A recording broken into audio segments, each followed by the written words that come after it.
Welcome to the West and North London podcast, where we sit down each and every week to answer your big Arsenal questions.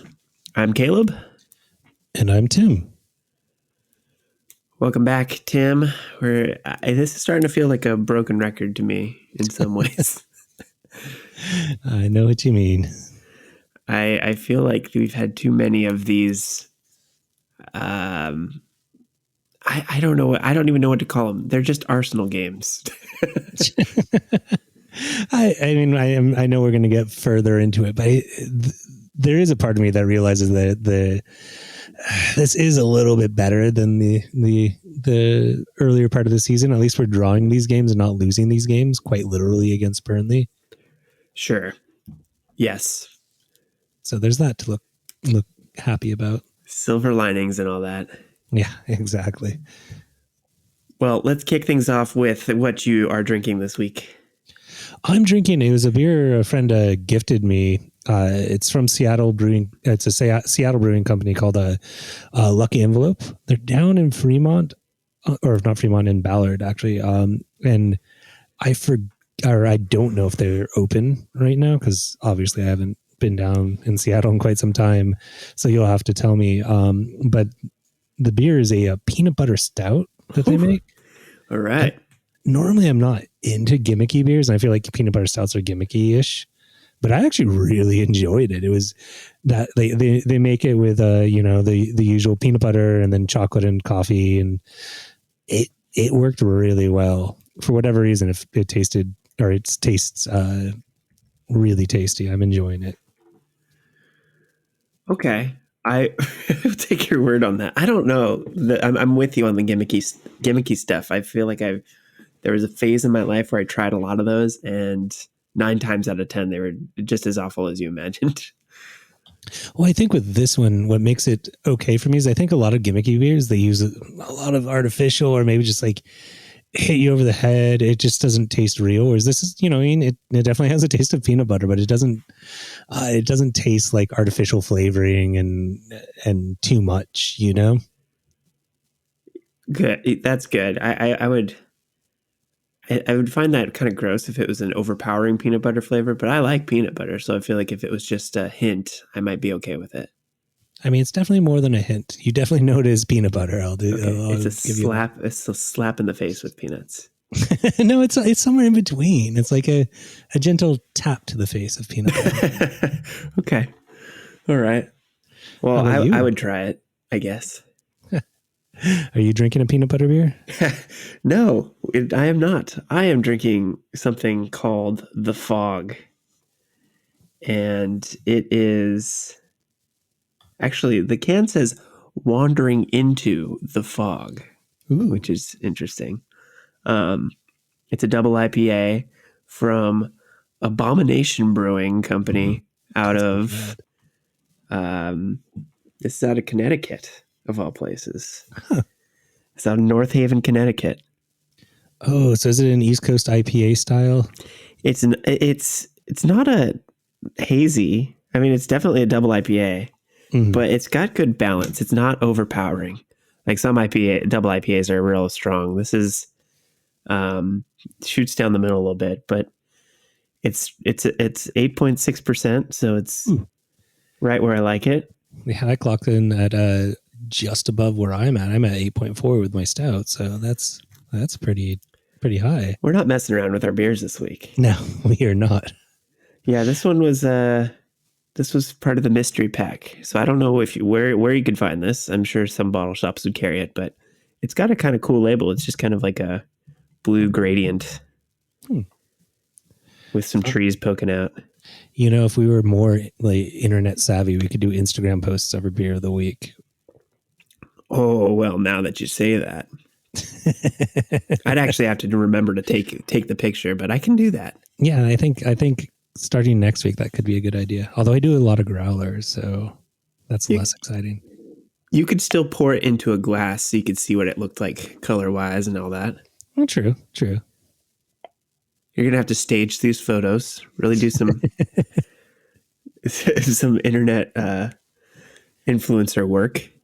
Well, like right when this pandemic started, I did purchase, or actually my lovely lady friend purchased it, but one of those ring light things, which we've Oh, used exactly once because we don't really care. you are halfway there. But I imagine I can use it for beer photo shoots. All right, so we'll kind of maybe promise to start taking pictures of our beers regularly if we remember. Yeah, so we can be like influencers, right? And that's what the Yes, the we cool are kids beer. We're now beer influencers. This is our second job. No, if only influencers paid money. Yeah, I could get paid in beer, and that's good enough for me. As we keep on saying, if you are a beer person, like a brewery person, we will accept beers for beer of the week. What are those people called? Brewists? Brewists. Well, it could be the marketing person. Yeah, if you are a brewer of beer, a connoisseur of beer. Oh, goodness. This beer's coming up on me. No, I'm just kidding. If you're a brewer of beer or a connoisseur of beer who just wants to share your wealth of knowledge and have us try things that you think we would like, tell us about them. You can send them to us. We'll just reach out. We'll figure out how you can get us beer. I mean, if you send it in the mail, it might not ever arrive these days, but it's the thought that counts. But if you're in the Western Washington region, between Caleb and I, we could probably figure it out. Yeah, we've got the I-5 corridor covered. I got 405. And anywhere we can meet you somewhere for beer. These are the sacrifices we're willing to make. Yeah, I mean, depending on the amount too. All right, so think about that if you're a listener and a beer connoisseur. I'm going with beer connoisseur over beerist. I like beerist. All right, let's move on. You've got a question from the collective Tim Hive Mind. Yeah, so it is Tim's question, which we've never come up with a snappy name for it, but it is. So it's been Tim's question, and actually, Tim Whittam asked a really good question for Tim's question. So I figured we'd do the collective Tim's question this time because, you can't see the second M in my name on the podcast. So I think it works. Yep. And so the question, or Tim's question is, Thierry Henry recently said he would be happy to cut the grass at the Emirates. What job would you be willing to take at Arsenal to get your foot in the gate, as it were? I don't know if I have the chops for it, but I would love to be the stadium announcer. That would be fun. I don't know if that's probably not quite the foot in the door sort of thing. I'd probably have to work my way up to that. But yeah, I feel like that would be the most fun job because you'd get to watch all the games and you just have like a commanding presence over the whole field of the stadium. I don't know. Are you friends with the Sounders stadium announcer on Twitter, or have you met him in person or anything like that? I randomly met him at a Starbucks in Redmond one time.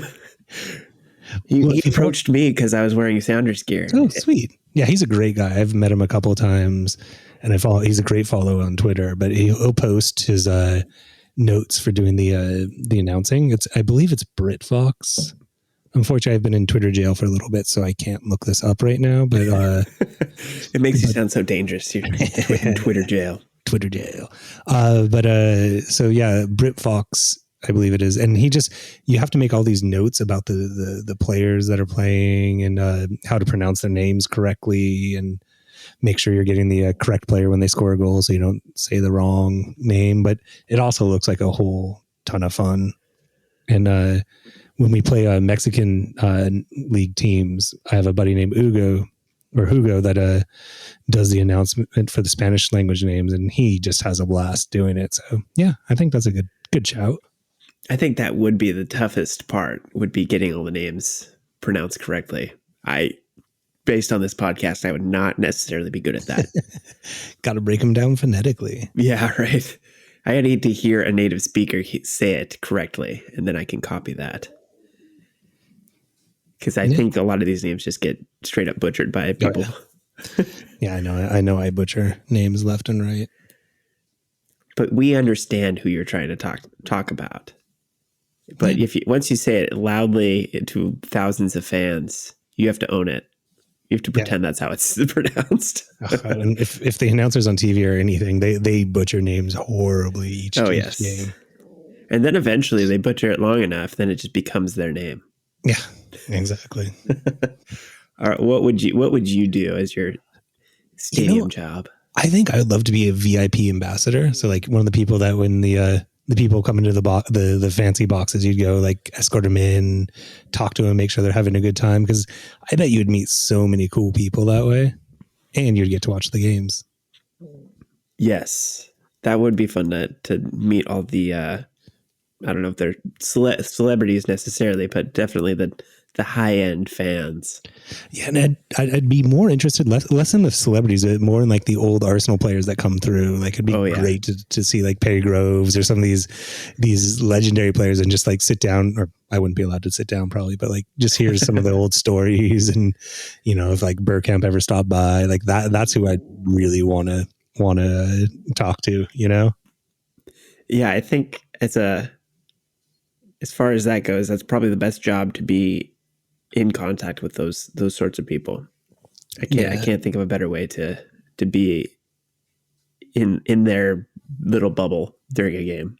Yeah, exactly. Because Arsenal, as this Henri quote says, Arsenal I think has a good relationship with a lot of their former players. There's some that don't have as good a relationship that I know we can all name off the top of our head. But I think if you get accepted in, I think you have a pretty good relationship with the club. Yeah, definitely.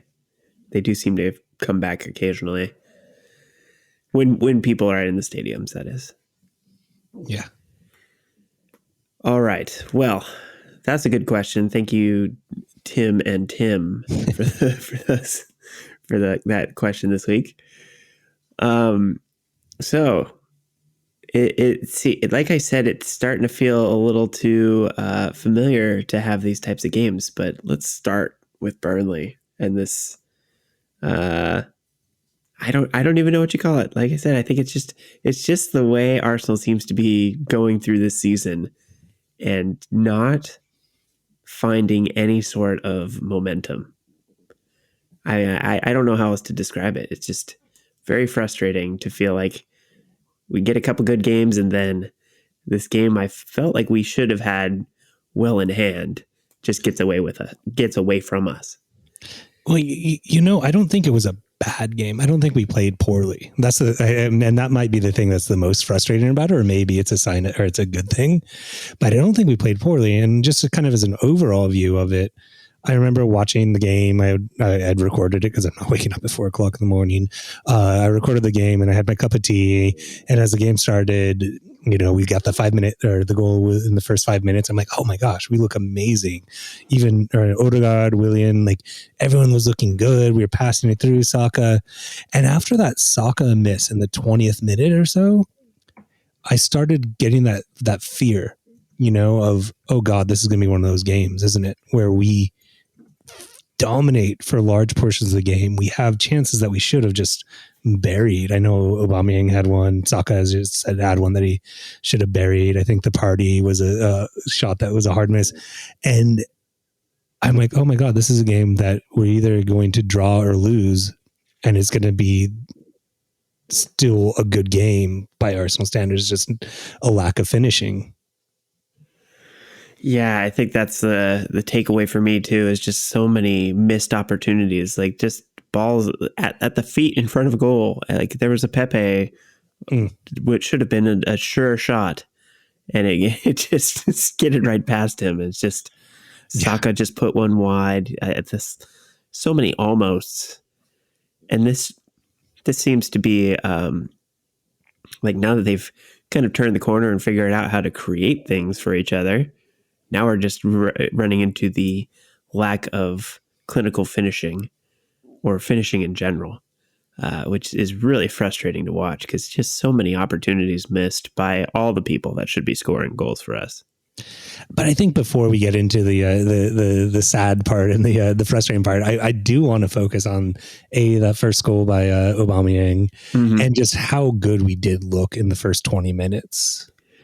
Yeah, I think that I turned the game on about the 20th minute, so I missed all the good stuff. I missed all the good stuff in real time. I did go back and rewatch that part of the game, and yeah, I think there was some good moments in there, and I thought they looked like they were going to dominate this game, like they had something to prove after the last spurt in the game. But I don't think they had a bad game either. I just don't think that they've found a way to control the games that they should control. Well, I mean, I don't even know if control is the right word, because as I said, I think like Odegaard had a great game. I thought he looked really, really good, and he had that for the second or third Aubameyang chance where he ran all the way to the end line, was able to just kind of save it and pop it to a scoring chance. I think Odegaard and Willian are combining very well. I think control wasn't the issue; it really was finishing. Yeah, I guess in my mind, control is like, I guess not always just defensively controlling the other team, but taking advantage of the opportunities and making sure that you are putting games out of reach. I think that's been the problem is for Arsenal for a long time, is that when we aren't outright destroying teams, which is rare, but I mean, like the idea that we can hold a team to one or two goals or less, like getting a clean sheet would be ideal, but also really just taking advantage of all the opportunities and getting early goals so that they are able to just see the game out, not really leaving that door open. I think that's been another problem, is keeping these games close for far too long and letting teams get back into it. For the scoring into the 6th minute, that's all good and really sets the tone. But if you don't get that follow-up goal, then Burnley feels like they can come back. And it only took one opportunity and they were right back in it. And then they're able to just lock it down or, kind of be in the game when they shouldn't be. And that's the frustrating thing, is letting these teams stick around when they really should be shutting it down from the beginning. And I think that's really what I think of when I think of control, is kind of controlling the narrative of the game. Yeah, and it really does. And one of the players that, and it's not this thing where I feel like we should be like condemning these players and or anything, but like Saka's miss was pretty egregious, and I think, and Pepe missing that sitter as well. We have to finish those chances. That would be 3-1. I'm never upset about letting just one goal in, or I shouldn't say that, but we should be able to overcome a 1-goal deficit always against any team in the world, straight up. If we lose 1-0 or we tie 1-1, I get upset at the fact that we didn't convert chances, Yeah, I think that's been the challenge, is that it's not like we're getting blown out. It's not that we have bad losses. It's these real close games where we lose by a goal, an inopportune goal, or let a team in and end up dropping points that way. If you total up all the points that we didn't get at the end of the season, it's going to be just devastating when we just finish out of the top 5, because we're going to look back and rue all the points that we left on the table. It's just really going to be frustrating, and I see it coming from a mile away. I mean, I just to be honest, when we're talking about league placement, I can't see us getting that close enough that I'm going to be counting down the points that we missed. Oh, but I mean, like it's so many at this point. If you total them up, I think we could be at least three places ahead in the table right now from just bad giveaways. Goals that we're just handing other teams. If you totaled all those up and how close it's been in some of these games, that could turn the tide for the whole season. It was, even when we were losing, and having that bad run of form, it was never like we were getting blown out. It was always these really close games and these close margins. And it's been like that all season. And that's why it's really frustrating, because you can see the opportunities and see the misses and realize that if you get even one of those to go in, this game is 3 points over one. So that's the really frustrating part, is that's not just this game. It's this whole year. It's been like that.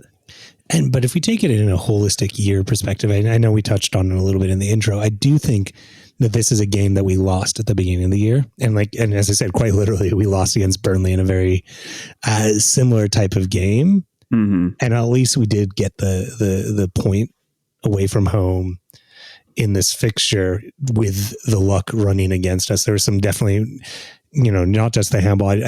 I think the Xhaka goal, the goal they scored, was a very unlucky goal. It's easy to blame Xhaka, but I also don't think it's like 100% his fault. It's just one of those things that happens when you're the defensive third of a of a pitch sometimes.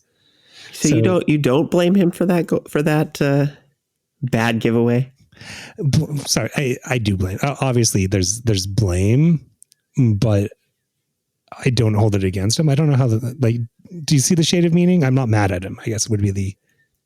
Yes. Yeah. I mean, I guess I would be comparing this to the last Burnley game and the frustration I felt from him getting thrown out of the game. I think that's way different than I feel coming out of this game. I'm not we got to bench Xhaka or anything like that.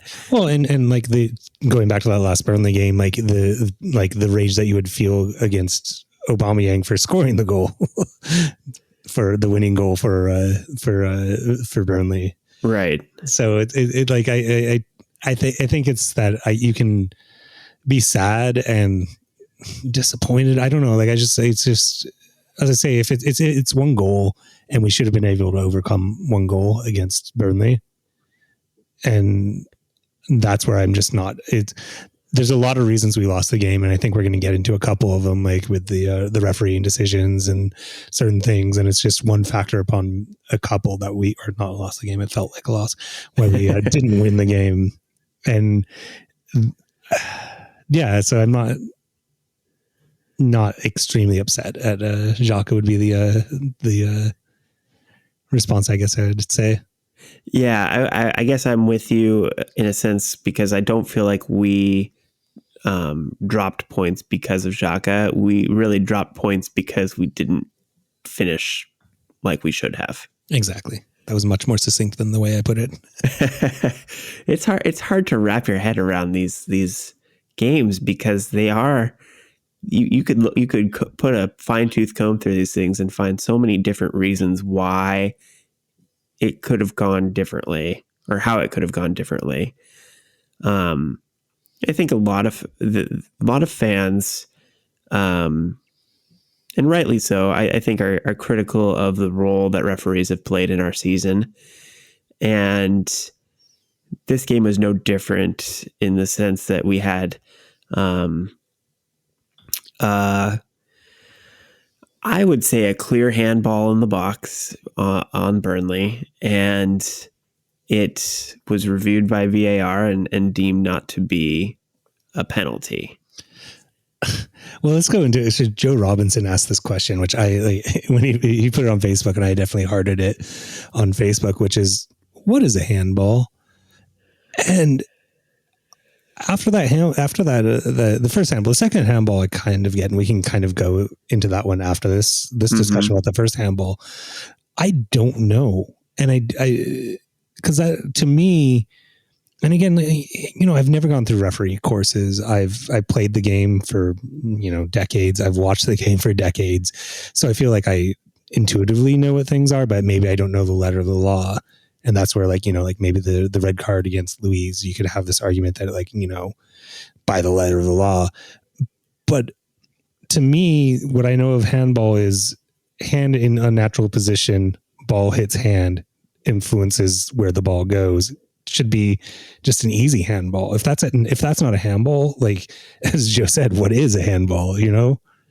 Yeah, I think the problem stems from trying to leave too much room for interpretation. Like I get it that you want to try to have some fluidity there so that it can be situational and you can say, oh, well, there was no intent. Intent shouldn't be part of it. Well, Or you might want to say like, oh, well, he didn't have time. The proximity in this case was the issue. But how many situations where there's no intent behind it and there is, proximity isn't even considered. It's just like, a guy has his hand out, the ball hits it, and you call it a handball 9 times out of 10, but sometime you decide that, oh, well, he didn't have time to move his hand. The problem is never about guys that should have moved their hand and didn't. If it gets in the way, then that's what matters. Like, proximity shouldn't be even if you're standing like right next to the guy. Maybe like I don't know. There was space. There was a gap there. It wasn't like he needed to be really far away for the I don't know. I'm trying to process the whole proximity argument, and I can't figure out at what point is it okay or is the proximity okay, and when is it not? I can't figure out what that rule actually looks like, because it isn't a rule. It's something that they've interpreted to be part of the rule. Yeah, like it's really weird because they've during the season even taken away the idea of intent. So intent shouldn't matter anymore, which I actually personally agree with, because it's impossible to tell intent. Intent is like, it's not like you have a brain scan and can figure out like where this player's thinking and what's happening. So I fully agree with taking out intent. But by you can only do by tangible. So like, what's proximity mean? Like, if you don't give it like 3 feet, 2 feet, 1 inch, it's just kind of meaningless. And it just feels like proximity is another weird form of intent. Yeah. Like he couldn't have intended the handball because the proximity was too close. Well, what difference does that make? Like, if he would have had more time, he would have gotten his hand out of the way. I don't think he would have played it any differently if he was another foot or two further away. Yeah, I mean, it is what it is. I've seen that handball given so many times in so many different situations. I've seen it given where the player intentionally saw the player with his hand out and just kicked the ball at the hand. Like, it is just, it sucks. And it's why you see defenders throughout the league play with their hands behind their back or like very tight behind on their shoulders. Because, in the law, it says in an unnatural position, which again is a squishy word. What does natural and unnatural mean exactly? But I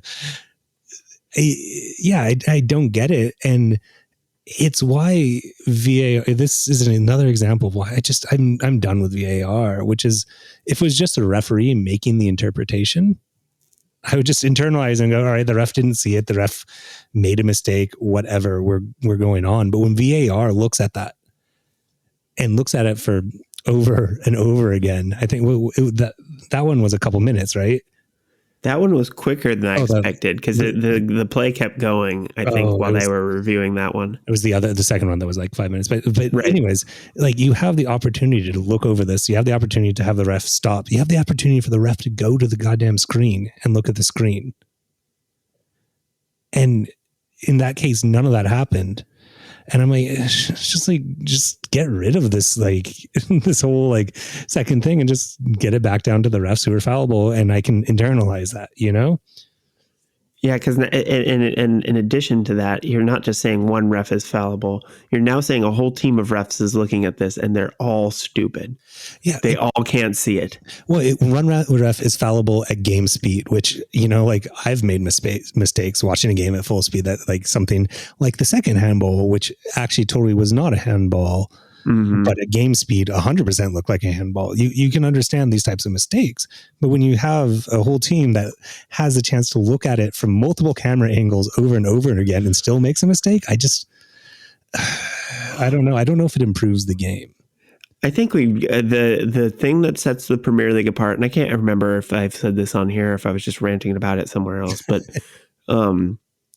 this idea that it's there to reinforce or support the referee's decision, or like it's there to show if there was a clear and obvious error, but that in itself is not looking to find the correct call, right? You're looking to see if the referee could have made a reasonable mistake, but like the referees, by definition, by having VAR as part of the game, we are admitting that the referees are less than perfect. So why are we creating a system that props up this idea that they are perfect, therefore we should not second guess their calls? Like, that seems to be what it comes down to, is that we should be upholding whatever they think in real time above what we can obviously see when things are slowed down. And I think it's crazy to me too, because I always say, I watch quite a bit of Bundesliga. It's my second favorite league, or third. Anyways, it's one of my favorite leagues, and I watch quite a bit of the Bundesliga, and they don't have the same problem with VAR that the EPL is doing. And I don't think it's a scrutiny thing. I think it is that when the VAR is called in the Bundesliga, it definitely comes from a top down, where they, in their magical booth in Berlin or wherever they have it, say like, oh no, this was a mistake, and call it back. As opposed to where, as you were saying, it's just like they try and find any way to reinforce whatever the referee said on the field. And it's only if whatever the referee said on the field was like beyond egregious. And then sometimes, like in this case, it was beyond egregious and they still defended it. And I think there's also a flow of play problem where they're not stopping the game to take a look at this. They're trying to do it as the game is going. And unless there's a natural break in the game, they're not giving it the full view. Like, at no point, unless it's really, really bad, are they telling the referee to stop the game, to come over to the sideline, to look at what's going on. So in that first instance, they're never going to, like, the game just keeps going and they never go back to it. And they review it and they give it a couple minutes and then they move on. But the second one, because there was a natural break in the game, they were much, I mean, it may depend on the situation, but I think they were much more, or they were just given much more time to really analyze what was going on. Yeah. And I mean, in that second one, and I get it, it's not a handball. I do understand, as the rules are done, as they changed it mid-season, I believe, which is that it's on the sleeve of the jersey is where your hands are, which again is like such a squishy rule. So does that mean if I'm wearing long sleeves, like, does it only my hands count? If I wear long sleeves and a glove, like, does that mean there's no such thing as handball? Like, they don't say, like, 3 inches from the shoulder. They say, where the sleeve ends. And, as we've seen with offsides, they could probably use some magic thing to measure the length where the ball actually hits within an inch or so. If they're denying offsides by a toenail, like, they can probably figure out exactly where the ball is to where the shoulder is, as opposed to saying the sleeve. But I don't know if I want that necessarily. Yeah, I don't even know if I want that, like them drawing these very specific lines when they're assessing the offside calls. But I don't know what I want instead. I just don't want this. I don't want VAR. I think, as I say, when I watch the Europa League where they don't have the VAR, a bad call sucks. And I am sure if it was a more high stakes than the bad calls we've gotten in the Europa League, I'd probably be more pissed off. But like, as I say, I can just internalize it because it's like, it's a human making a human error. Yeah. Well, there is something that came to mind with all of these calls and going back to getting a red card at the last game and that sort of thing. I think there's a lot of Arsenal fans that feel really hard done by referees this season in particular, but I think it's been building for many seasons as people kind of start to feel like there's a conspiracy against Arsenal somehow. But I think the thing that I came away from this with was we're relying far too much on luck or calls going our way. Whereas if we were controlling the game, as I was talking about earlier, it should not come down to these calls. They can be part of the game, but we shouldn't be relying on them to save these poor situations for us. I get that those goals that we could get from these situations would change games, but I also don't want to leave these games in the hands of referees. That's if we were truly playing the way we should be, this would be not even a conversation. Like, we would just move on. But because we're relying on these things to turn the tide in these games, it just feels that much more devastating. Exactly. You hit the nail right on the head, which is that whether or not there's a referee bias can influence some things, but at the end of the day, you should take it out of the referee's hands. And I 100% believe that. And, it isn't the referee's fault that Saka missed that shot. It's not the referee's fault that Aubameyang missed a shot. It's not the referee's fault that Xhaka kicked the ball into Burnley players midriff and it went into the goal. Like, those are not things that the referee are creating. So I put it on Facebook that it's not the only reason that Arsenal didn't win the game. It was just one of the reasons that Arsenal didn't win the game was that handball call. Yeah, so as frustrating as it is to continue to have these close calls not go for us, it just really it shows that we're close, but not there yet. I think that this is a team in transition. We weren't like a bottom of the table team by any means this season, but we've been middling at best. And to really stake a claim on the top portion of this table, we have to get past this phase where with these really close margins and needing to rely on a few calls going our way to save the season or a few games here and there. And I'm ready to turn that corner because, for like I said, the momentum, for every couple games that we get that we really seem to have in control or have going our way, it just seems like then we lay an egg and we have to rebuild that confidence, rebuild that momentum all over again. And this is not the week to have to do that. Why isn't it the week? Well, if you have looked ahead at the schedule this week, we've got a Europa League double with Olympiacos coming up, with a North London derby sandwiched in the middle. It's the worst type of sandwich, I think. Oh yeah, it's a shit sandwich if there ever was one. Serious. I think I almost prefer a shit sandwich to this, but yeah, so it's not the time you want to be second guessing your quality. And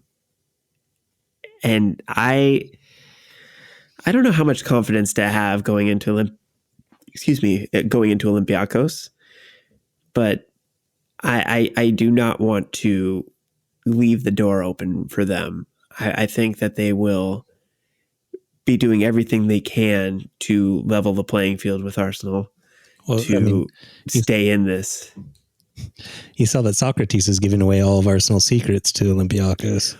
I saw that headline and I thought, what the hell is he possibly going to tell them? Because really, you look at this team and they're predictably unpredictable. Like all you can really guess is that they will certainly shoot themselves in the foot if you give them time to do it. Yeah, I mean, I don't think there's a lot of secrets to give away. I thought it was a hilarious headline. It was totally a clickbaity headline in my opinion. Because I mean, it's every player does that when they go to another team. They're gonna, if they have a chance to give the team they're playing for an edge, they're probably gonna do that. So it's not like I'm like extremely angry at Socrates or anything like that. And that being said, it's like, we all see what Arsenal is, you can attack down the left it's going to be, you know, a certain type of game, and we all know what it's going to be like. So I'm not too worried about that, but I do think it's going to be a tougher game. I think the travel is going to be an issue. I think we are all going to definitely have our eye on the North London Derby. So like it's a game. I mean, actually, I'm going to put it this way. This is a fun little question. Like, which game's more important, the Olympiacos game or the Derby? Olympiacos. Mainly because I don't think. I mean, I want to win against Tottenham every time, but losing to them will not make or break this season. Losing to Olympiacos, I think in both, you know, the first game, whatever, but you know, I'm putting emphasis on both games really, but getting knocked out of Europa League would be devastating, whereas losing to Tottenham, equally devastating in some ways, but does not destroy our season. So if a devil was meeting you at the crossroads and he gave you the option of losing 5-0 to Tottenham in the Derby, but going through in Europa League, you would take it? Yeah, I'd go through in Europa League because I still think like there's opportunity to catch Tottenham before the end of the season. I think it would be our odds would be much better to catch them if we can get a 6-point swing. But yeah, I think there's still time. I don't want to lose to Tottenham. I mean, even as I'm saying that, I definitely, that makes me feel gross to say that. But I think given the importance of Europa League right now and the path that it gives us to Champions League, I think we have to put all our eggs in that basket. And if we can keep it close with Tottenham and pull out a win, I'd love that. But I'm not going to lose sleep over it if we can handle Olympiacos and move on in Europa League. Yeah, and getting to that Olympiacos game, I don't think it's going to be as easy of a game. I always say these, like I maybe sound like a broken record, but their tie with PSV was a very close tie, and I rate PSV. I've seen a couple games on ESPN Plus, watching them, and they have a pretty handy team. So it's going to be a difficult game. They don't have a lot of really recognizable names that we're used to. I mean, you have Thiago Silva, who's like 60 billion years old at this point. And then you have Socrates, who we all know, and I don't know if love is the correct word, but we all know. And other than that, it's not a lot of household names. Semedo, who used to play in the Premier League, but it's going to be tough. And having the first game's away, right? Let's see. If I remember correctly, which I often don't. We should look these things up before I talk about them. Yeah. I don't know.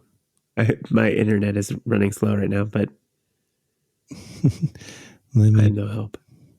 Yes, it is away. I was correct. I should not doubt myself.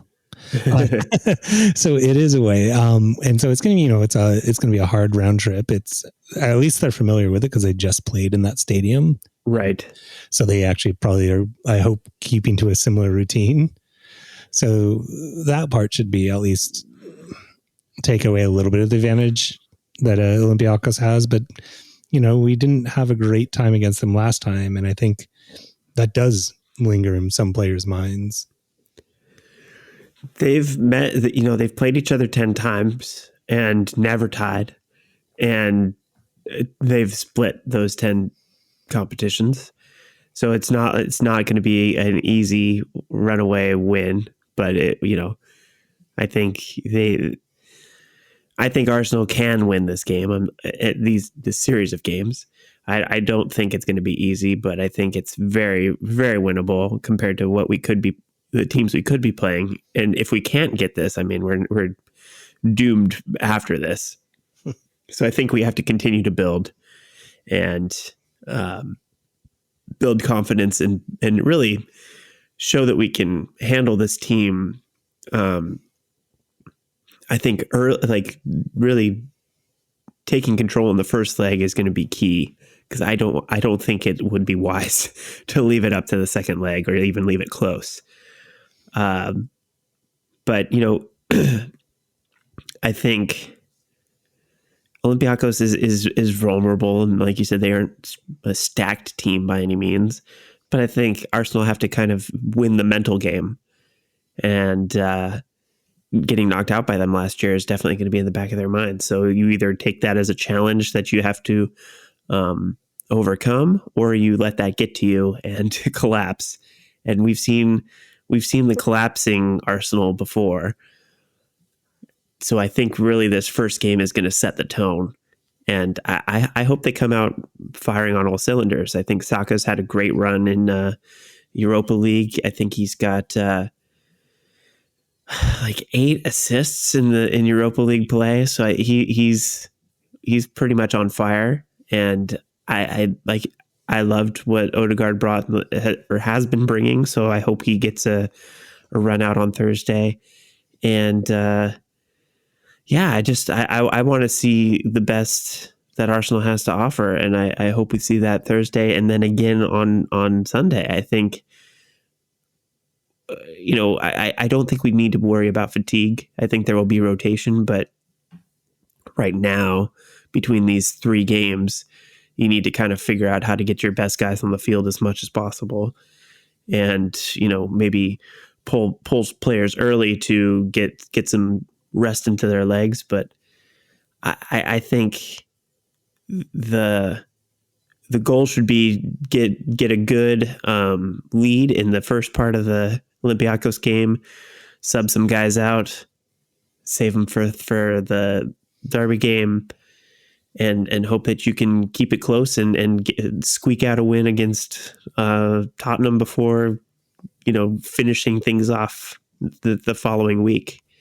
I that's my hope. That's like probably best case scenario, but it's the Olympiacos games are definitely going to be high priority for Arteta, and so I'm curious to see what the lineup looks like, and for both that and the Premier League game.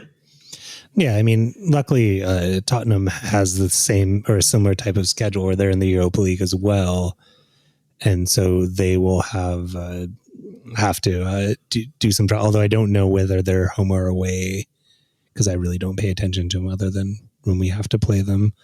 I mean, I hear things, but I don't really like go in depth with them.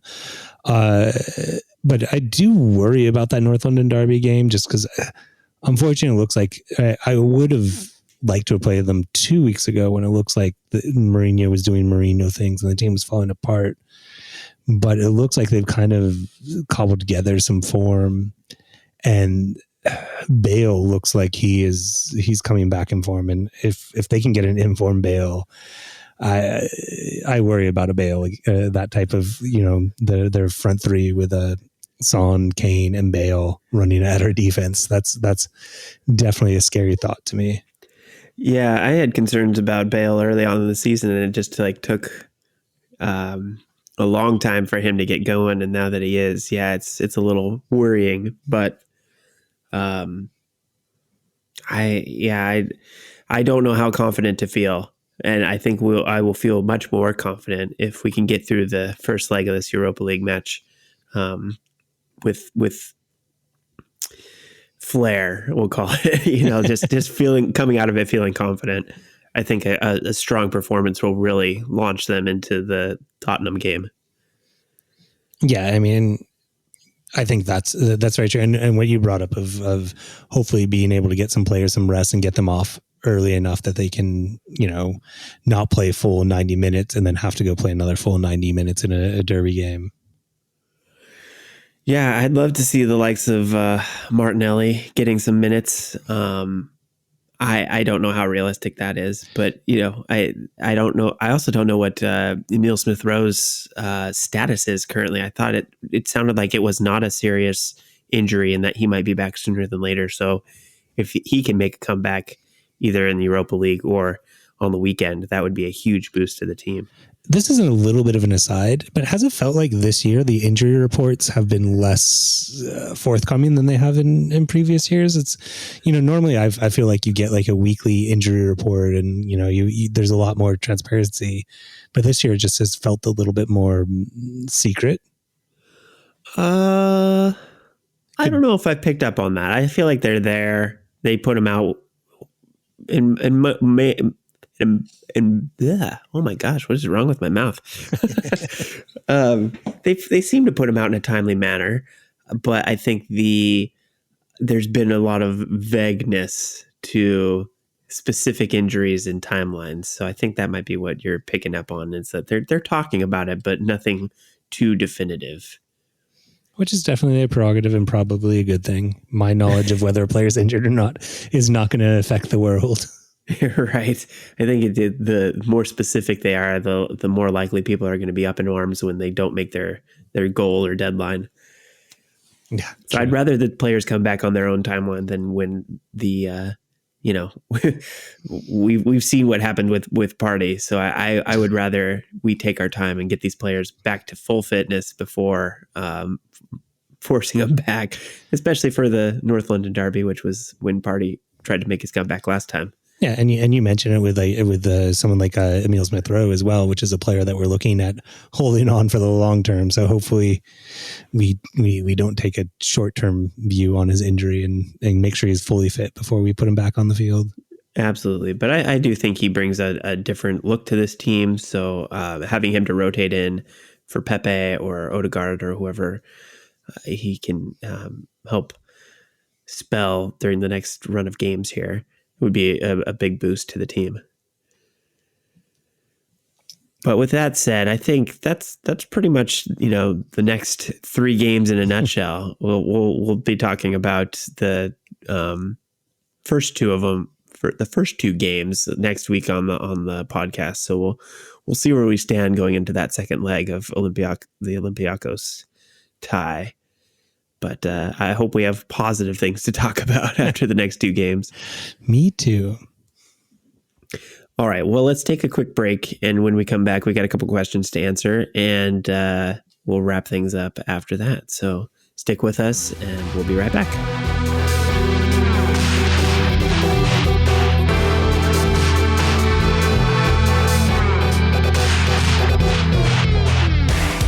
All right. Welcome back from the break. Hope you enjoyed that 1 minute to yourself. Yeah, it was nice. Let's get to a couple questions that we have from you guys this week. Another one from Tim Whitholm. Can you address the rumors about Mikel Arteta and Barcelona? Obviously, I and many other Arsenal fans have stuck with Mikel and don't want to lose the guy when he loves our club so much. So, Tim, does Barcelona scare you as far as luring our golden boy away? Scare isn't the right word. Annoy is probably the correct word. I feel like as an Arsenal fan, you spend half your life realizing that all the things that you love are eventually going to go to Barcelona. It's like, like I just remember the Henry and Fabregas and, we're always losing players to Barcelona. So why not a manager? As far as this specific rumor, it definitely has wheels. Barcelona is not having a great time right now. And their manager is Koeman, if I remember correctly. Mm-hmm. And he's not having a great time. And he was kind of an emergency replacement because the guy they fired, what's his name? I'm forgetting his name. I'm really bad with some names. And they fired him. The first person they asked didn't want to do it. So they kind of just got stuck with Koeman. And it's not working out well. I think we don't have a lot to worry about unless Arsenal really changes form. I think it would be a hard sell to the Barcelona fans to take a manager from a team that's what are we, 8th in the Premier League, 6th in the Premier League? 10th. I think that would be a hard sell to the fans. You have to remember right now there's going to be a lot of rumors spreading because their election is going on right now. Not to get too far into it, but the fans of Barcelona elect their president of the club, and there's a big election going on. I think it just happened, and I actually did look at the results. And so you have a lot of the candidates promising different things, different players, different managers, different changes. So we'll see. I think conversely, Arteta is not going to be, if he is the manager we hope and love, he's not necessarily going to be content staying at a 10th to 6th place Premier League team either. I think if we don't consistently vie for the league and are in the Champions League, it's going to be hard for us to keep him for very long. Yeah, I think it is an interesting situation because if he's going to move up, then Arsenal probably needs to, he has to find success with Arsenal to really prove himself to move up to the next level. If he's showing promise and Arsenal aren't moving up, it's because he's not getting the backing from the club. So that would be unfortunate. Or he's not living up to his potential, and then he's probably not moving anyway. So if he finds success with Arsenal and is able to find it despite not getting backing from the club as far as players and that sort of thing, then of course he's going to go, because anybody would look at that and say, oh, wow, look what he can do with so little. And he would say, well, the club's not supporting me, so I should go. If he's getting the club support and we're not finding success, then that's on him and he's not going anywhere. So I think really the more than likely scenario is that he gets the backing he needs, he finds success with Arsenal, and the club and the coach move up together. If his goal is to get to Champions League with Arsenal, then I think then Arsenal if he does that and then Arsenal has reached that plateau or that next tier, then he leaves the club in a better position than he left it, or then he leaves the club in a better position than he started, and I think that benefits everybody involved. If he leaves and goes on to bigger and better things and Arsenal doesn't improve, that's really unfortunate, and I would be really disappointed in that, but I don't see that as a likely scenario, that he's going to use this as a springboard and somehow Arsenal doesn't come out better than they started. Yeah, I mean, and he does have the Arsenal connection, but the thing you have to remember is that it's not like the deepest of Arsenal connections. I think in reality, he probably has a deeper connection to Everton, and I didn't realize this because I don't remember him playing for the senior team for Barcelona, which he never did, but he did grow up in the youth ranks in Barcelona, of course, where all good players from Spain come from, the Messiah. And so he played in the youth ranks. He's a really good friend with Xabi Alonso, which is a Barca legend. So there is that Barca connection. So is it something to worry about? As I say, it's not something I fear, but it's something I wouldn't be surprised if at some point he becomes the manager of Barcelona, whether it's a acrimonious leaving or if it's a good parting of ways. It will be a good question. I actually don't know what he's on as far as a contract with us. I believe he has multiple years. So if Barcelona does want to take him from us, we're going to have to get compensated pretty well. I think he's here through 2023. Yeah. So, I mean, in the short term, if he does leave for Barcelona, hopefully we'll get some decent compensation for it. Yeah, I don't want to think about that yet. I mean, I think that he has said that this is a 3-year project, and I want to make sure he sees that through. And I hope that he gets the backing that he needs to see that project through from the owners, because it would be unfortunate if we do have this amazing coaching asset that everybody hopes he will be. It would be sad to squander it by not supporting him as he tries to do what needs to be done. I get that the club's financials are not in a great position right now.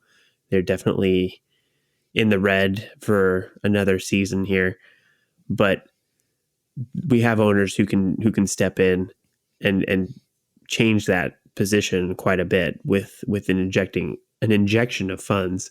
They did so with Party. I would hope that if push comes to shove in the next couple transfer windows, that they do what the right thing is to make sure that this project is successful. I think if you're going to get back to Champions League, you're going to have to invest. There's no way that this club is sustainable unless you can get back to that level. It relies far too much on having a good chunk of the financing coming from the fans. And they're just not going to support the club that does not appear to want to get back to Champions League financially. Like you can't just expect players to want to come play for this team. You have to go out and spend money. Like I think that's it's about spending money and spending money smartly. I mean, the investment in Pepe will never pay off. It's just they're never going to get that money back out of him. The investment in Party, they may not get the money back, but I feel like that it was a reasonable amount to pay for the type of player that we're getting for him. Well, I mean, and you have to look investment in certain ways. Like, yeah, there's the investment in players and getting your money back for players, but you're also investing in the idea of getting placings and getting into Champions League. And you can make up some of the money that you get for investing in a player that you won't necessarily get back in for further sales in Champions League money or even Europa League money, which isn't as big as Champions League money, but it still is a money. So sometimes you have to look at investments in more than just what you can get when you sell a player on. Right. I think you have to look at Arteta and I think for me, I really see somebody who understands what Arsenal is and should be. And so I think I really do trust the types of players that he wants to bring in. So if he goes out and says to the owners, I think Thomas Partey is going to make this team better and is what I need to get us through the next 2-3 years, I trust that call way more than the Pepe signing. I mean, it really if Partey's the person we base it on, I think we can trust that sort of a signing. Right. So, we will see what happens in the off season, but I think if your goal is to keep Arteta's attention and keep him from getting his head turned by a bigger club, you have to be willing to put the money into the team that he requires. And I think he's done enough to turn this team around, whether the results are there yet or not. I think the product on the field is clearly better than it was, and we're moving in the right direction. I would much rather be supporting this team than the team we were even a year and a half ago. Yeah, I mean, I think it's hard when we come off a game like the Burnley game, or when we come off a loss or things like that. But if we take a deep breath and just look over the trajectory over this season, we are moving in a positive direction. And even if the result against Burnley wasn't what we wanted, I really enjoyed parts of that game. As I said, the first 20 minutes I really enjoyed. So I think we are at this point moving in a positive direction. It's just, it's hopefully Arteta can keep the positive direction going and we don't flatline. That's the next fear. Yeah, I think that any rebuild is going to have ups and downs until you find that consistency. And I think finding the right players to fill in some of these roles will be key to building consistency and mental stability. I think that's part of it, is the mentality of the team. And I think we've definitely turned some of that around, but there's another level that we have to get to. But I think Arteta gets that, and he made comments in the last couple weeks saying that this team is not where he wants it to be, not anywhere close to where he wants it to be. So I think that was both a challenge to the players that we have and a challenge to ownership to say, hey, this isn't anywhere near where Arsenal as an institution should be. And so we've got a lot of work to do still. And I appreciate that he gets that. Definitely. All right. We got a fun question for our last question today. Why don't you take that one away, Tim? Yeah, it is a fun question. It's a question Charles Ellison asked us, which is, given we seem to have at least a couple of options in each position apart from keeper and left back, what do you think is our best 11? And not just, I just want one team. Not one team if we play X, one team if we play Y. Just what is our best team if everyone is fit, which I think is a good caveat, which is everyone is fit. And it's a fun question. It's one we haven't actually answered in a while, which is, Caleb, who's our best 11? Well, do you want to do your version or my version, or should we try to go through each position and figure this out? Let's go through each position. I think is probably the easiest way to do it. I guess the first thing is like, what kind of formation are you looking at before we go too far down the road? I think 4-2-3-1 is reasonable, since that seems to be our default. Yeah, I think that's about where I'd put our best formation and where we can make the most out of the players we have. So yeah. So given that 4-3-2-1, what do you got? What do you got at keeper? Let's start at the back and move forward. So Leno, of course, at keeper. And I like Leno. The follow-up question is, do you think we made the right decision between Leno and Martinez? Oh, yes. I don't like. He's just made so many good saves. I'm not like regretting keeping him by any means. And I like even the gaff not yesterday in the last game. I don't put that at his feet at all. Really, no. I think I would put that more in Xhaka's department. But yeah, I think he's been fairly solid. So I'm not too worried about the future of him with this team. I think he'll be around for a while. Yeah, and I agree with you. I asked that question because I was kind of just pondering it, and I came to the same conclusion, which is, especially at the time, we made the best decision based on what the information we had. And Martinez has had a great year this year as well, and Villa has had a great year. But I still think I would have kept Leno over Martinez. Yeah, for sure. Moving up, I guess Tierney is pretty much a lock. Yeah. The center back pairing gets a little interesting. Like, do you put in who are your two best center backs, or who do you put in like your best pairing? And I think you kind of lean towards the best pairing, but I think I would go Gabriel and Luis personally.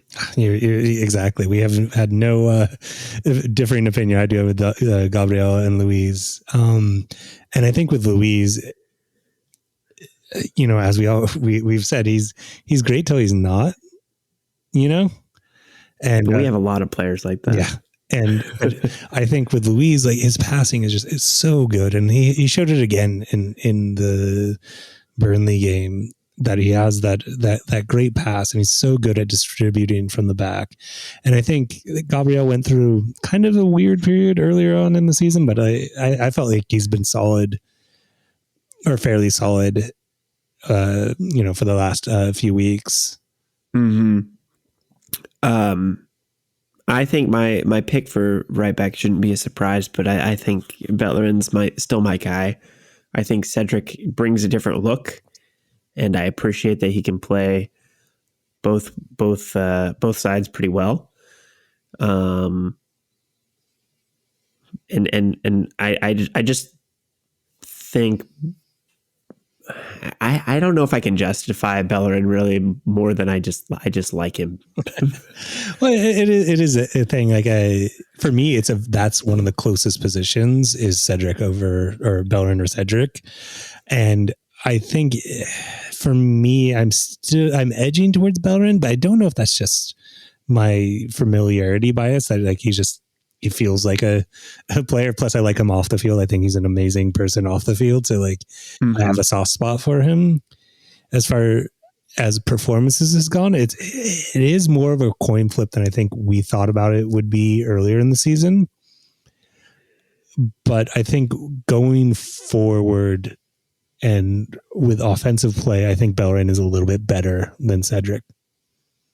Yeah, I just don't really expect Cedric to score goals, but his setup is a little bit better. And it kind of just depends on the chemistry he has with the players in front of him. Yeah. And that the chemistry, I think, for both of them plays a big role. Yeah, but under Charles's guidelines, we have to pick one. And if I have to pick one, it's Bellerin. Yeah, I agree.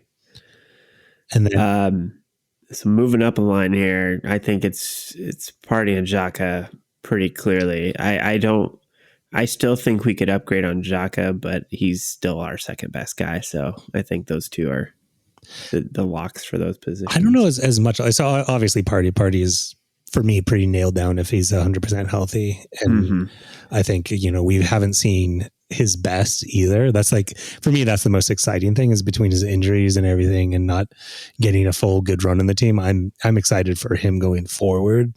So that's an easy one. Partnering with Partey, which is a lot of peas. I think Xhaka, and he has been playing great despite his mistake the last game. I think he has been playing great, and with Partey, we've seen him go forward. I guess the only argument the other player you can make is El Neni, and I just don't see El Neni as better on form right now than Xhaka. He just doesn't bring enough going forward. Yeah, he's a good safe passer and he's good defensively, but on the offensive side of the ball, he doesn't really do anything. Yeah, I mean, but for me, like he's not a huge step down from Xhaka, as huge as I think you said it right, which is that position I think is a position in next offseason we need to address because that's a big upgrade position. But as far as depth, I think the depth in that position is actually fairly good. That the drop off between El Neni and Xhaka isn't huge. It's not like a giant gulf. Right. So then we've got a few tougher choices in the final third of the field here. Let me ask you this. I want to figure out who we play up top because I think that informs who we play behind, if that makes sense.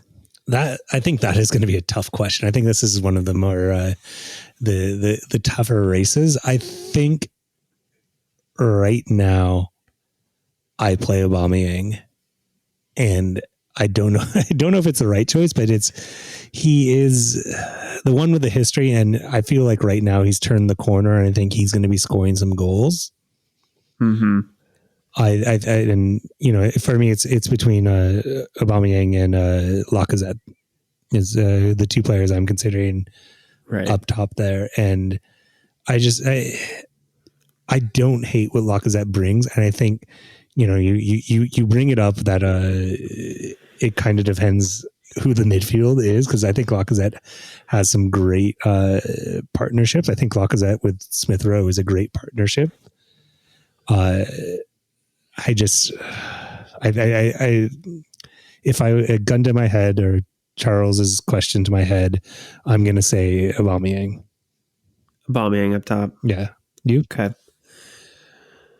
I think it's interesting because it is like kind of a domino effect because if you play Aubameyang up top, then you open up that left side for either Pepe or Emile Smith Rowe to fill.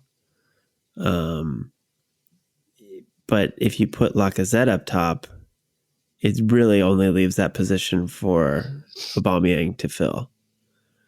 So I think having Aubameyang up top actually brings more flexibility for the team. But since we're talking about our best 11, like who is Lacazette more important to the team than Emile Smith Rowe or Pepe is the real question, because I feel like him playing forces those two out of the game or out of the lineup. I think based on current form, I'd rather have Smith Rowe than Lacazette on the field. Yeah. In my Okay. opinion. Well, then, I mean, that forces Pepe out of the lineup in my mind. Yeah, I mean, and on form, Pepe is not a starter for me in my heart. I don't think he's as bad as we've seen him, and I think he's kind of growing into a position. But at this point, I don't see him as a starter as part of the ideal starting 11. I think I'm just gonna say the way that the best that I've seen us look lately, and some of the best moments. I think Aubameyang up top, Pepe out left, Odegaard in the middle, Saka out right. That's where I would lean. But it's hard to leave Emile Smith Rowe out of the mix. It's hard to leave Lacazette out of the mix. Yeah, I agree. I think the one thing we can agree is that Odegaard, in the very short time we've seen him, is definitely in the starting 11 in my mind without a doubt. I think in the whole saga of the Ozil saga, the saga of the Ozil saga, that's great radio. But in that whole saga, we forgot how thirsty we were for a true playmaker. Mm-hmm. And having Odegaard take that role, it's just night and day. And I think it's easy for I think you would agree that he's a definite starter in that midfield and that starting 11. Yeah, and I think that displaces Emile Smith Rowe, and I think it's tough. Like I haven't seen enough of him versus Pepe versus. I mean, you could throw Saka in on that side, you could throw Martinelli in on that side, but really, like what we have to go off of recently, it's kind of down to Emile Smith Rowe or Pepe. Or let me just throw a spanner in, and I might get a chuckle. Willian. Nah. Even at his best, I think he's a good sub. But he's not a starter in my mind. I'm just playing devil's advocate, but he has gotten 4 assists in the last 3 games. Yeah, sure. And I think that's great. I just don't feel like I'm convinced by him yet. That's where I am in the non-devil's advocate, but I was just throwing it out there. So let's getting back. So for me, so it's obvious for us that we're talking about this 3 midfielder situation, and in an easy. So it's obviously it's going to be Odegaard for us, and it's going to be Saka for us. Yes. So we're just kind of futzing around who's going to be striker and then who's going to be that final midfield position. Let me follow this line of thinking up with another thought I just had. Who plays best with Tierney? Because I think if you're looking at that left-hand side, it goes hand in hand with whoever mixes with Tierney the best.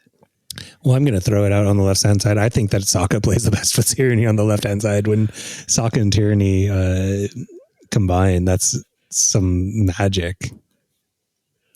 So then if you're talking about the right, then it's Pepe.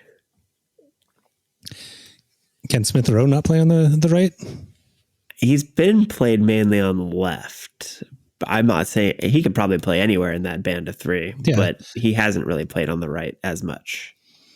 And I think with that band of 3, if you had Smith Rowe, Odegaard, and Saka all playing there, I think it's also a thing of they might be switching positions. Hold on 1 second. Sorry, if I may pause. Because I'm in the living room, the cat is doing things. It's an old cat, so I want to make sure it's not falling off the couch. All right, cool. Anyways, starting back up. So I don't think it's a either or a thing with with each player just like staying in their set positions.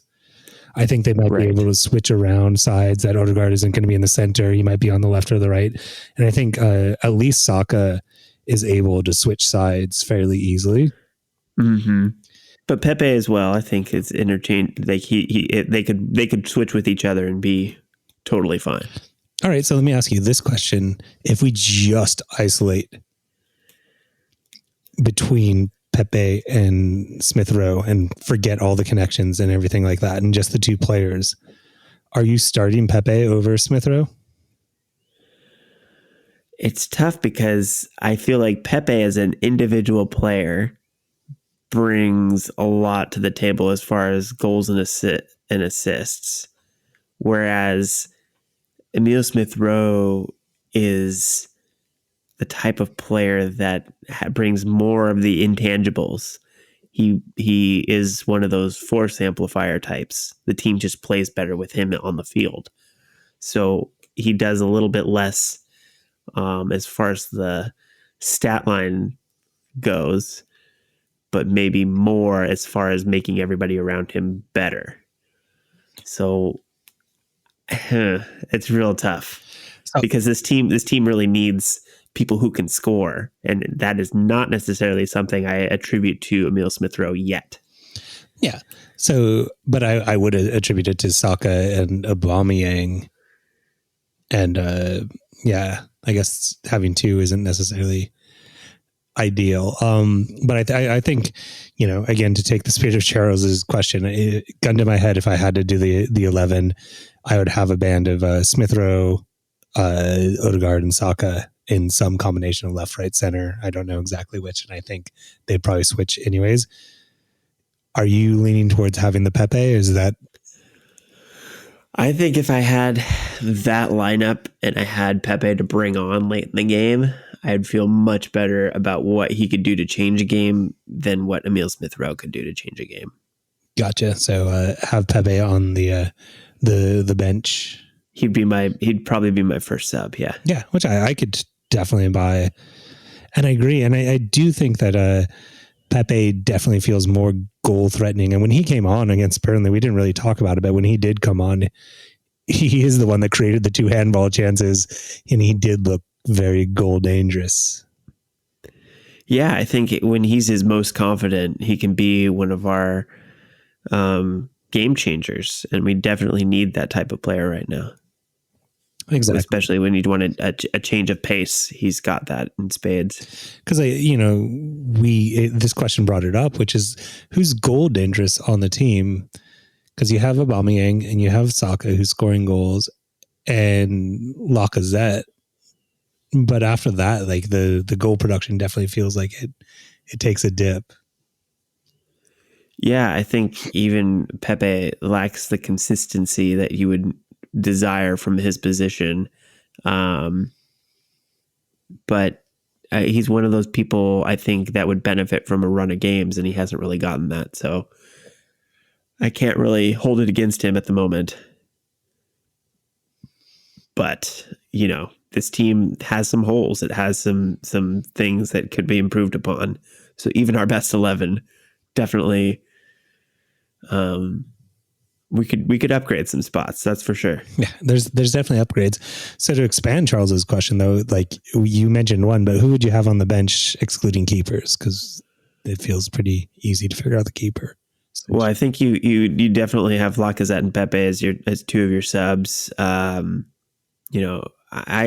Martinelli keeps making the bench but not getting on the field, but I definitely want to see him as like a game changer type as well.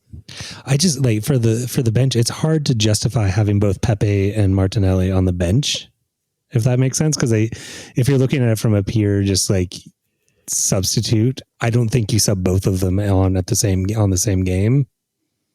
No, not necessarily, but I think you have them both as options depending on how the game's going.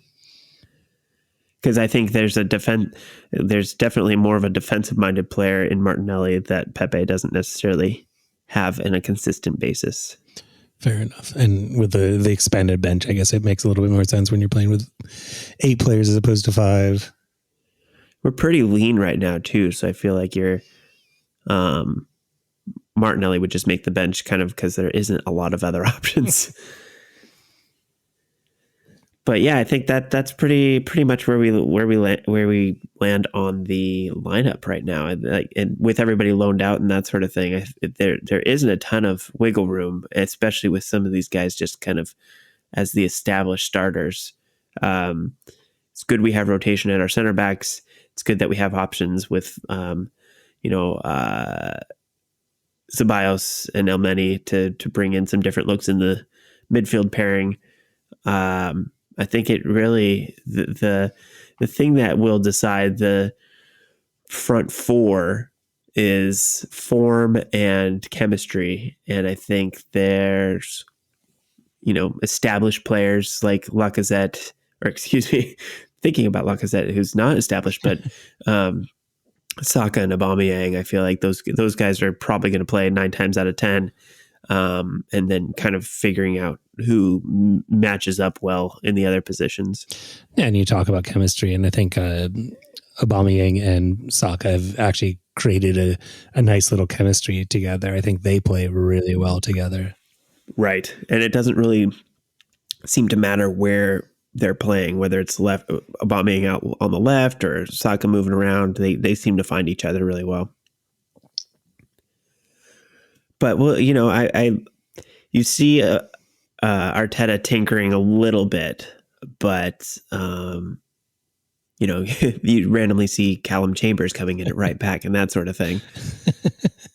But I think it when you whittle it down, there is a clear starting 11, and then there's just all the rotation that has to happen with the Europa League and just injuries and that sort of thing. So I don't know how often we're going to see the best 11 play. And I think the way Arteta lines people up, he's got at least a couple moves per game that are kind of out of left field to try to counteract something the other team is doing, which is nice, but sometimes it doesn't make a ton of sense. That's what he's doing to counteract Socrates telling Olympiacos all the secrets. Yes, it was all the long con. He's been playing this one set of players, and then he's going to switch it all up just to throw off Olympiacos on Thursday. All right. Well, I think that's going to pretty much do it for us this week. Thank you all for listening to the very end. If you haven't done so already, please go and subscribe to our podcast wherever you pick up your podcasts every week. And if you've already done that, go ahead and leave us a review. That would be a big help to us.